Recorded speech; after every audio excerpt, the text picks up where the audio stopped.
Hi everyone. I'll kick off then with our today's this masterclass. Basically, I'm going to be talking today about sales and marketing alignment and creating content leads that convert into revenue.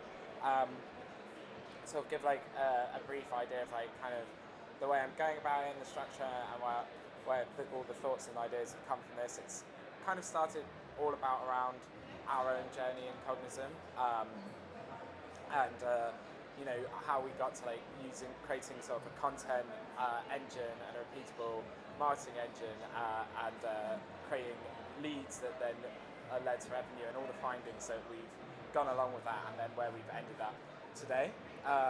So hopefully you can sort of like see that as we go along, and like either help you in your journey if you're starting out, or give you ideas to sort of switch up what you're doing already at the moment. So I currently head up the demand generation programs at Cognism. Cognism is a sales intelligence data platform. If you haven't heard of us, our stands just over there, you can go find out more. But essentially we provide contact data at scale and business information too. So, for the agenda, I'm going to kick off with going from where we started, right at the basics of getting to know your ICP, and I'll just go over that briefly if you're not sort of like sure about what your ICP is or how you go about setting that out yourself. Then we moved into creating a content-first strategy. So content really is at the heart of it, and without a strong content strategy, you know, you're never going to be able to. You can't go to market. You can't create the leads from it. The content is king. And then next I've got for Optimise, which is everything we did to sort of figure out the best way of delivering that content to our ICP and creating leads that converted into revenue. And then one team, one dream, which is really talking about how we work together, sales and marketing, to create really a revenue team, and we are just one team, and rather than this divide and this classic marketing chucking leads over the wall to sales and then a blame game between each other, which just serves no one. And then finally we'll be on to my closing thoughts. So, to kick off, know your ICP. So who is in your ICP? Well, before you can create any content or generate leads, you need to know exactly who your ICP is and who isn't as well. It's really important. So ICP is your ideal customer profile. So I've got like a quick sort of definition of that, but essentially your ideal customer profile is the best type of customer that you can possibly have. The person who not only has the highest propensity to sign up and buy, but also is the least likely to churn, the person who gets the absolute best out of your product and absolutely loves it. Obviously this matters because to be able to target your campaigns correctly so that you're actually getting leads that convert, you need to know who those people are that are most likely to buy, and then also are most likely to stay and keep singing your praises as well, which then helps build your brand going forward. It also helps you identify which channels that you should use to go and reach them. For example, we're like targeting sales and marketing leaders, so we know that they hang out a lot on LinkedIn. Like LinkedIn's been great for us a lot. Everything I really go through is like our testing on LinkedIn, but until you really understand your ICP, you'll never quite know where to find them, because people hang out in loads of different areas. And then it will help you create content that truly delights. So creating content can be easy, but creating content that people are truly interested in and engages is the hard part. And unless you really understand your ICP, what their pain points are, what the industry is interested in, then you'll never be able to actually create content that people really care about. And the aim of creating any content is not to create leads, it's to engage people, and to get them fully in on the conversation and you and your brand.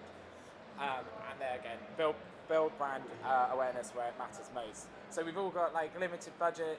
You can't go, even if your industry agnostic and like geography agnostic. You can't just target everyone at once.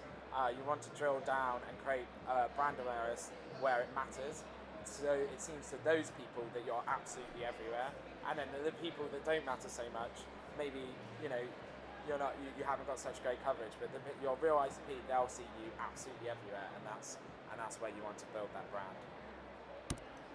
So how do you define your ICP? Where do you start? So it's back to the age-old advice of just speaking to your customers. That's as marketers, that's something that we don't do enough, and we need to do more of, and do it by the back of the leg. That's where you get real decent insights into what your customers are looking for, straight from the horse's mouth.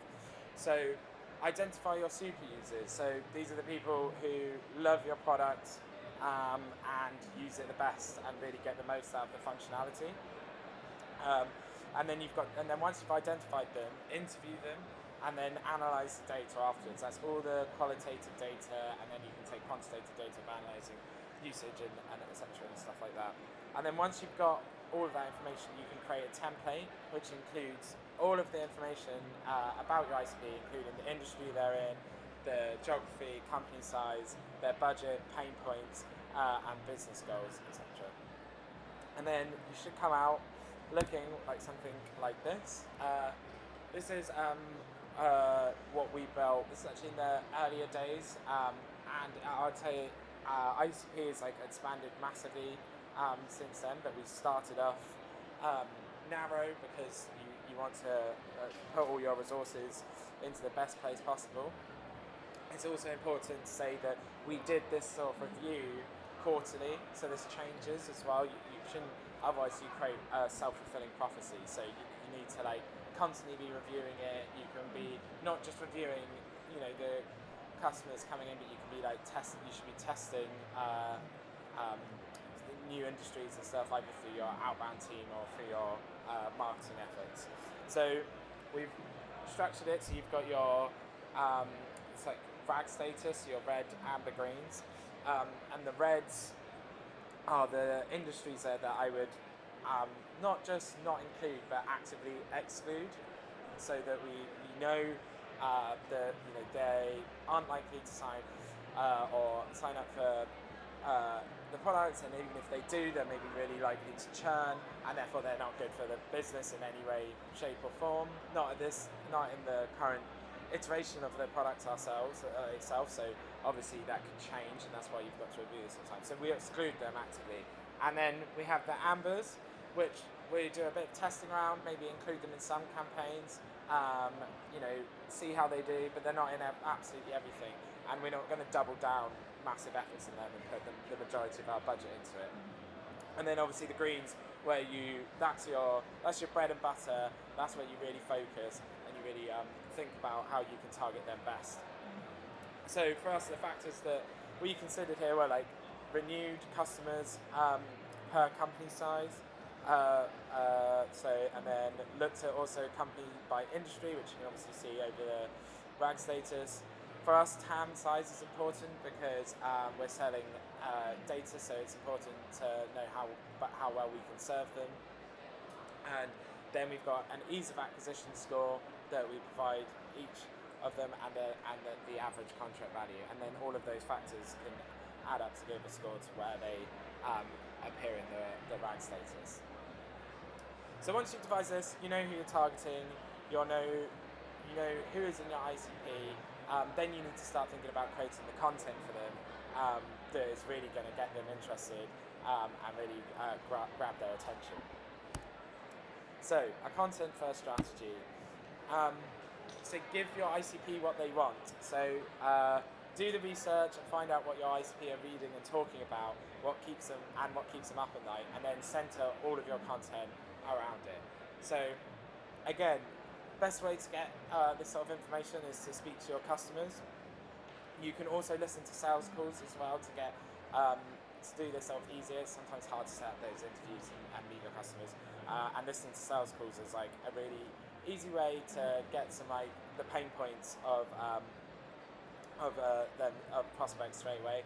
in discovery calls, they go through all of this information, and it's invaluable. You know, people discuss why they have a need for the product, what their current problems are, where they see themselves in the next few years, and the challenges they're facing. So it's like loads of information there, so you can start to really look at what content you want to create for them. Then you want to look at obviously search volume as well on different search terms, or look at what people are directly looking for. Once you've got that, once you've got a brief idea of some of the topics, you can start looking at the different search volumes and search terms and play around with that and see what's really popular in that sense. And then social media gives you a great insight. So on this, as you can see on the little slide here with the hashtags, that's not just hashtags that then we can use, but you could type them into sort of LinkedIn, as we do, and you can find people talking about these topics and exactly what they're talking about. That's what we use to not only find out what people are interested in, but also to find influencers as well who are talking about it, and the authorities that people respect and want to hear about these topics from. So it gives you a real insight into what your ICP is like talking about, what they're interested in, who they respect, who's talking about it in that industry, and so you can really deep dive into those topics there. And then obviously communities, so you can get a lot of information from communities if you just join them and sort of act as a silent partner, or you could come in and you can be active in them as well. But you know, you could look across communities and groups on LinkedIn and Facebook.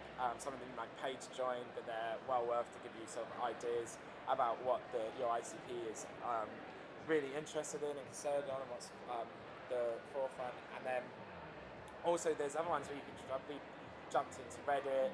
You can look at conversations there.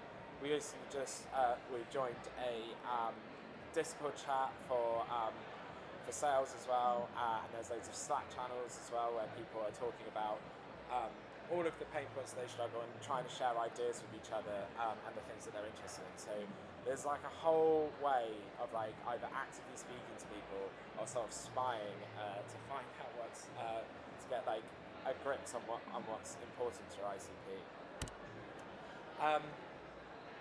So then you can hijack the conversation once you know what it is, and create content that is on trend, from authority, actionable, and can easily lead the conversation back to your product.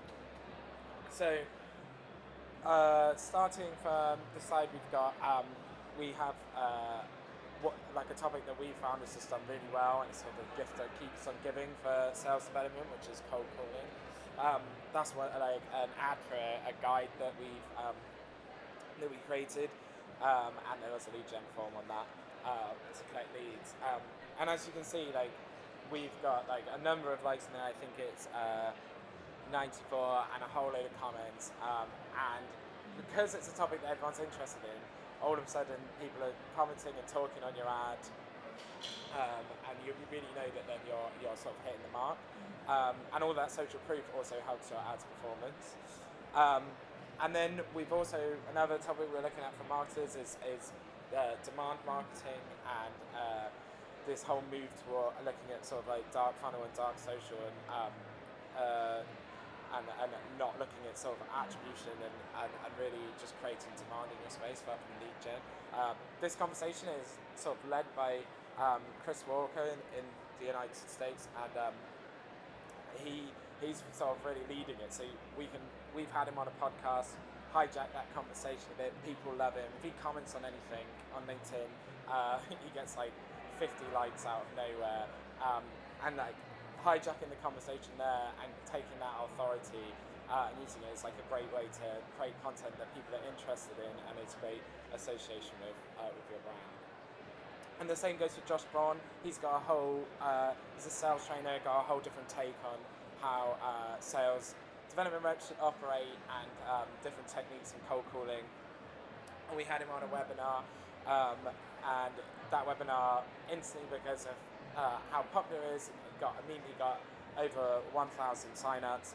And then we actually went to have him on another webinar after that, but he ended up not being able to make it, and all we got in return for that, when we tried to reorganise it, is where's Josh Braun? I want Josh Braun, which just really shows like what authority does. People, that makes the content immediately interesting. People want to hear it from the people they care about. Cold calling from just anyone isn't as interesting.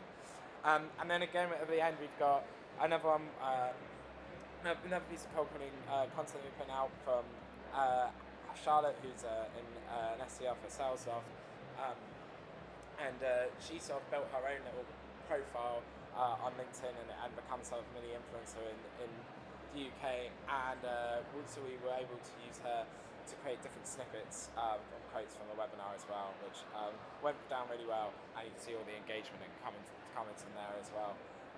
And all these people want to work for you because they want to get their message out. They're interested in increasing their profile as much as possible, and they say it's like a mutually beneficial agreement between both of you. You can both create content that is exciting and it attracts both of your ICPs at the same time, and then you can use that to lead the conversation back to you. And then the second part is to get really good at BOFU. So that's to create BOFU content that is engaging and shows intent. So I often find that BOFU content is just quite boring.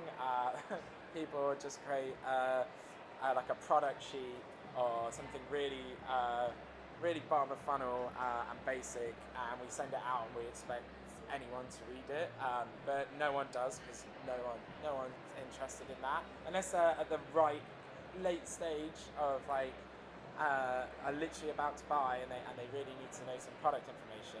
That's not the type of BOFU that's really going to get people engaged.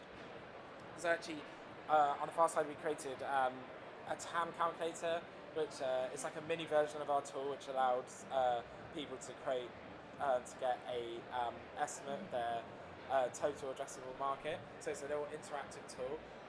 We serve that to like a retargeting audience for people who have visited the website, and therefore people who come in, they might be a little bit more interested in our product, want to kind of know how it works, and there's like a mini free version they can play with. So they basically can build out their ICP on the TAM calculator, and they'll get a report with the number of companies and contacts in their TAM that's available from our product, which gives them a little bit of a taster, and is a real like great way of like sort of playing around with that like fun way of doing bottom of funnel content.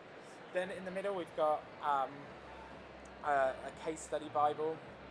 So this is where you take your case studies. The other thing is we just send out case studies, and that can just send like the wrong time, or just we're putting them out there to the people, and not everyone's always interested just to read a case study off the bat. So we've been piecing these together to create like Bibles, like booklets, and you can put those together based on industries and similar case studies, so you can really target them to the people that they'll be most interesting. And then you're creating a little story between those case studies as well, which makes them just a bit more interesting, and people can sort of like go through those and work and like read them, find them a bit more engaging, and find the case studies that most relate to them and what they're trying to achieve and their pain points, all in one place. And then finally was another one we've created, which we want to push our direct dials. It's like a thing that we're particularly proud of, and we know that people want to get through to people straight away. They don't want to be trying to get through gatekeepers or going through to a switchboard. So we created a piece of content called "Call Me on the Office Switchboard Said No One Ever," which is just a fun way of playing on the fact that what we're really talking about here is direct dials and the value they can add salespeople, like really showing a real bottom of funnel piece of content, but we're playing on what the actual pain point is, and the whole content is sort of built into that story, rather than it just being us talking about the fact that we've got direct dials on our platform, which in itself is just not that interesting and kind of boring. So yeah, that's some of the great ways that you could just create like fun BOFU content and try and make it engaging. and to keep people keen and interested in it. So then on to optimize. So I'm going to just basically run through like the content ads that and the ways that we distribute content is like nearly wholly LinkedIn. So that's what I'm going to focus on. And I'll show you kind of where we started with it and where we ended up. Now I would say you might see like the number of leads and then next to it the cost per lead, and we have done well on a lot of these. But again, it's about our ICP. We found exactly where they hang out, and sales and marketers love LinkedIn. So LinkedIn was a great channel for us and an obvious choice. But this could vary for you. You could be using LinkedIn, you could be on Facebook, or you could be like looking at third parties. There's lots of different ways that you might be reaching your audience. But still, the method of testing and iterating should be exactly the same. And you should be looking at your creatives, audience, content, and everything that you push out. So going with on the far side is like the sort of one of the first ads we sort of put out. I mean, actually had quite a lot of success. Though this was the first one that had quite a lot of success. In fact, at the time, LinkedIn sort of took it around and was showing some of their other clients like this ad as a way of like as an example for how to create an ad that generates a really low cost per lead and it's really effective. And we started off just going on what is like a really common creative, which is just the picture of the white paper up there. But instead of like having the name there, we decided to go with a sort of controversial statement, which really got people discussing it and engaging with it. And then that's something that we learned and then wanted to continue going forward. Rather than just having the picture of the booklet and the name of of the white paper itself, you want to start getting a conversation going on the ad. So you want to put out something like a controversial statement. We also then at the top we like kept the copy fun. We called out our audience, which is a major one. So we're like talking about B2B tech sales people there, and you can sort of including majors in it to begin with as well, which we found also helped improve our cost per lead because it and making it more engaging. We then sort of like started to test and move towards using infographics and keeping with the sort of like controversial statements there with like CEOs don't want to hear about your tech. This is for a CEO cadence that we created for salespeople. Interestingly, with the CEO cadence, we not only created it as something as a gated downloadable piece, but we also had it as an ungated SEO page, which is something that really worked for us. So it just shows that you can gate. It doesn't have to be one or the other, or it doesn't have to be gated or ungated. You can do a bit of both. So if people were looking for this and searched for it, they'd find it. But if not, and when we're using interactive methods like on LinkedIn, the ad would like appear up, and then people would actually fill out the form and would get the lead for it as well. But as you can see, with the controversial statement and then the infographic, we got great engagement on that, like 120 likes, 4 comments. So we sort of continued then thinking about how we could add value in the ad, but deliver value up front in itself before they download the content as well. So that led us to test by giving real value in the ad, like here. So basically just using infographics to show what is already in the content before people actually download it. So what this does is, again, it helps engagement on the ad. It creates discussion points, gives a little bit of value up front. People can learn a little bit more about what they'd expect to see in the piece of content before they actually download it. Again, we use fun and engaging copy at the top as well. And as you can see, we've got really low cost per leads on there, which was great. And then a quick example there between the comparisons between the ads. So on one side we've got a real conceptual image, which can be like a fun creative, and sometimes it's tempting to put in like the conceptual image because you might just enjoy how it looks and the creative behind it. But that's always like assuming that people then really know the content as well as you do. And then on the other side, we've delivered sort of value up front. We like broke down what that book was, that ABM book, into what the key points that it serves. And although the creative is significantly uglier, it's actually really it grasps the attention of people because that's the information they want to find out about. So that, and as you can see, then as a result, the cost per lead is like $10 lower. So this was sort of the findings that we started to find out. And then we found it that the more we find our audiences, especially in industries, the better we did. So we created specific campaigns to go after SaaS salespeople and SaaS marketers, and building specific content and journeys around them, talking about the things that they particularly care about and are important to them. It means that you can really tailor the journey, so not just in the content, but in the follow-up and then like email nurtures afterwards, really focusing on like the specific problems of that segment. And also it means you can, as you start to hone really in on that part of your ISP, you can really drive down the cost per leads as well. And then, so finally, you've just got to find sort of your winners and double down. So cold calling is an absolute winner for us, and that's what we've found out. So we're really focusing on content around that. It's super actionable. People never stop wanting to talk about it. It's subjective enough that you can always talk about it and add varying levels and dimensions to the conversation. And then on the other side, there's one for marketers here, which is converting leads from content, which is obviously talking about today as well. And again, like you can see, like 89 likes, 4 comments. It was just like a great another conversation that we know the marketers are really interested in. So then I added this final slide just to talk about. It's not just the creatives that you obviously want to optimize and test for. And you need to look at your audience sometimes. So obviously I talked about segmenting by industry, but you can also look at using CRM data, like your closed lost ops or people who downloaded previous content. It's another really great way of re-engaging people, but also catching people who had previously engaged as well.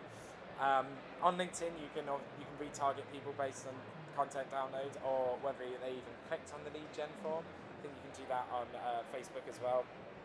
Then obviously using like normal website retargeting, but you can make that specific to landing pages as well, and try and create a journey out of that and retarget them with content specific to a page that they might have visited on your website.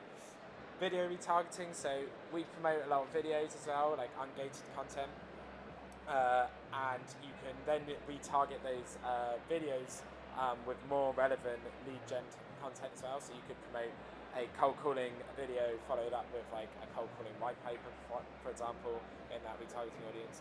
And then if you're a little bit more advanced and you've built out like a lead scoring or grade model, then you could obviously break it down on that and target like only your top like grade A, Bs, and those with the highest lead score. So then on to one team, one dream. So most important thing for sales and marketing alignment, I think, is to call yourself a revenue team, and not act as 2 separate teams, but entirely as one.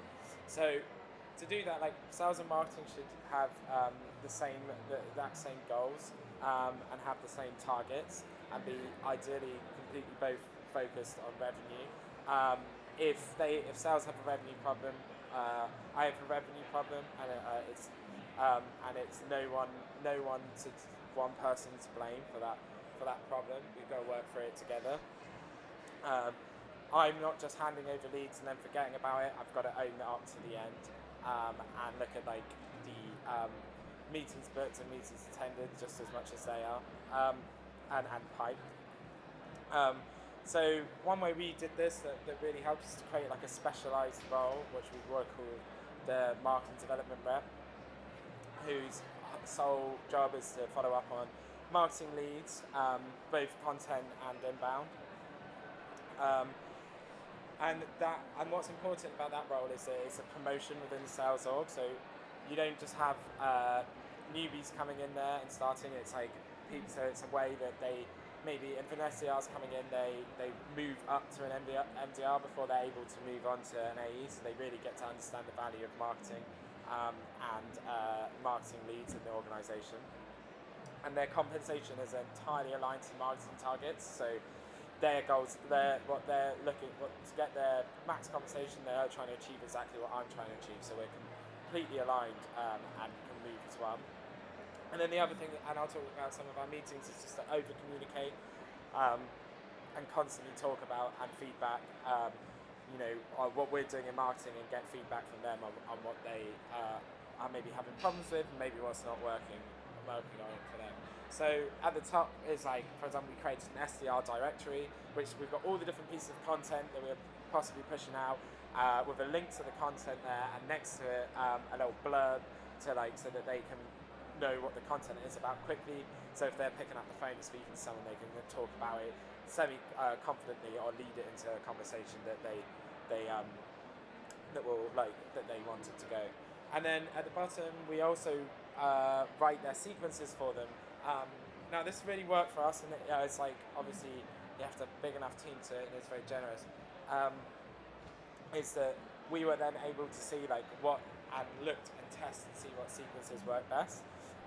So we, like, for example, quickly found out that rarely people were replying to emails and signing up. So we then increased it, so it's like 80% call steps and like 20% were emails. And then we looked at like making those emails, instead of being anything about trying to get them to book the meeting, is to make them engaging and just provide more content and more value. We're looking at ways of like, rather than giving the content up front in the email as well, we're writing out to them and saying, I saw you downloaded this white paper, for example. If you're interested in more of the same, just reply and let me know. I've got this great ebook for you, and then you get like a response from them, and that opens up the conversation for the salesperson. So by having ownership over that, you're not only creating a more structured journey that's along the same lines, that's not disrupted, but also you were able to test and work together with sales to create better performance in those sequences too. So on the owning marketing leads and ops, the important thing is that if you own the op and you're following it through right to the end, you stop generating leads that don't convert, and you're not just chucking leads over the wall.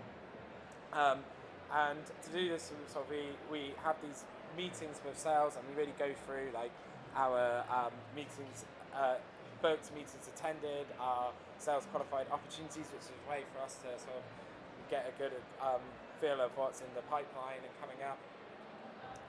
And then we can start to like, and all of our conversion rates, and then we can start to make decisions on what isn't actually working and what we can shut off, and what is working and we're like want to double down on. And you might also see that it might be like with one piece of content's creating loads of leads, but it's not getting any meetings booked, or maybe it's creating loads of leads and meetings booked and meetings attended, but not going anywhere further than that.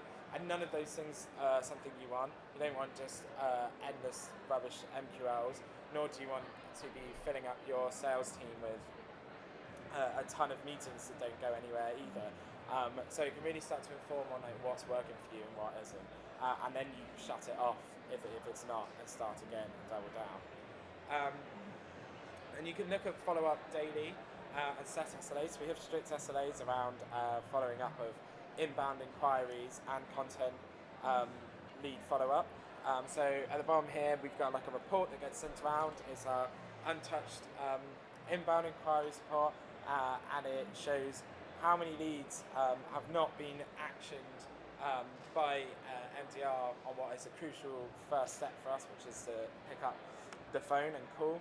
And then I can come in here and quickly see which leads we need to follow up on, who hasn't done it, and like and rectify it immediately that day.